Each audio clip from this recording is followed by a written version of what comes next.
ব্যাপক বৃষ্টিপাত হচ্ছে সৌদি আরবে। বিভিন্ন শহরের রাস্তাঘাট তলিয়ে গেছে। এতে বিপাকে পড়েছেন সাধারণ মানুষ। সৌদি আরবের বৃষ্টির খবর আমরা জানবো। এই মুহূর্তে রিয়াদে আছেন সহকর্মী আরিফুর রহমান। সরাসরি যাব তার কাছে। আরিফ, কেমন বৃষ্টি হচ্ছে? বৈশ্বিক আবহাওয়া পরিবর্তনের ফলে আসলে যেমনটি দেখছি যে তপ্ত মরুর যে দেশটি সৌদি আরব, এই দেশটি কিন্তু এখন আর সেরকম নেই।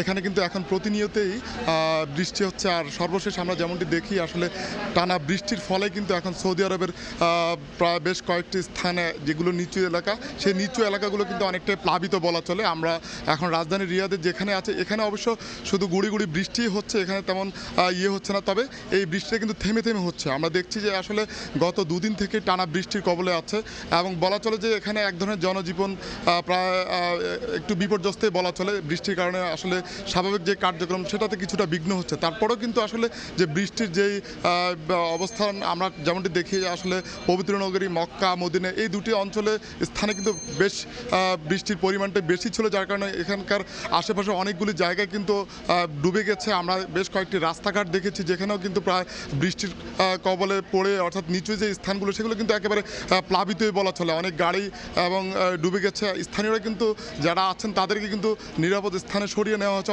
অনেক জায়গা থেকে। তো পুরো আসলে সৌদি আরবের অবস্থায় কিন্তু এখন এরকমই।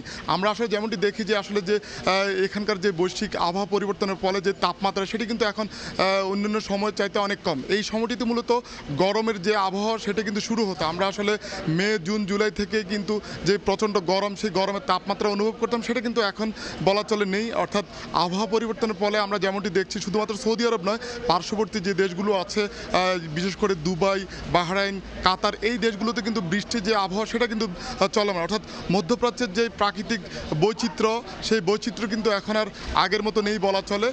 এখন প্রায় সময় এখানে বৃষ্টি হচ্ছে, আর বৃষ্টির পরিমাণটা অতিরিক্ত হয়ে গেলে যেটি আসলে বন্যায় রূপ নেয় আমরা সেমনটি দেখি।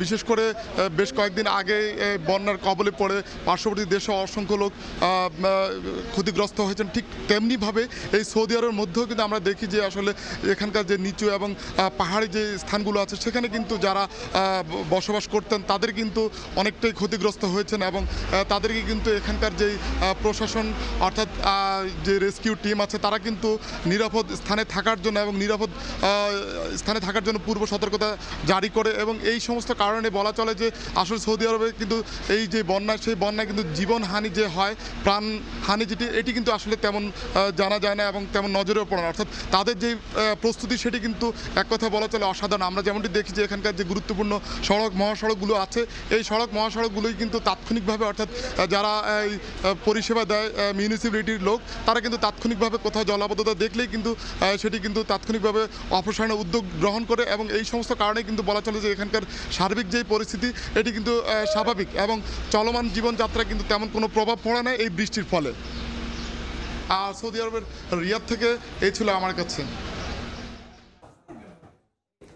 সৌদি আরবের রিয়াদ থেকে যোগ দিয়েছিলেন সহকর্মী আরিফুর রহমান।